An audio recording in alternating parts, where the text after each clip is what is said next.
things you will inevitably deal with as a solo traveler are the unsolicited opinions of others. You book a trip, inevitably, people will come to you and say like, "But isn't that country unsafe?" But what if you get kidnapped? But what if? But what if? All of a sudden, everyone around you is like a cybersecurity, a security expert. They have a degree in international relations. What do you do in that scenario? Yeah, there are jaguars and snakes and quicksand.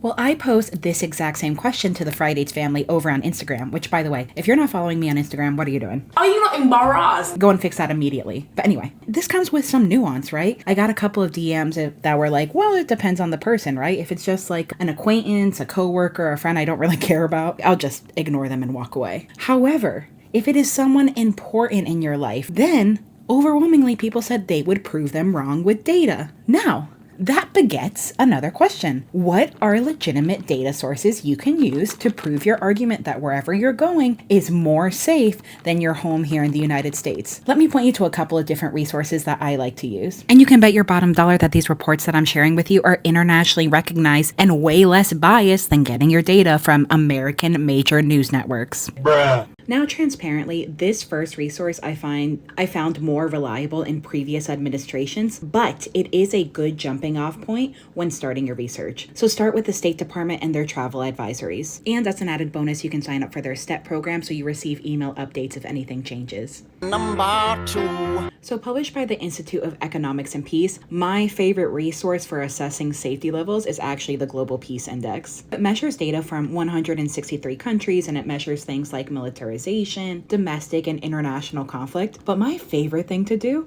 is actually getting whatever country of destination you're going to go to and compare it to the US. As I mentioned, this measures 163 countries. Bruh.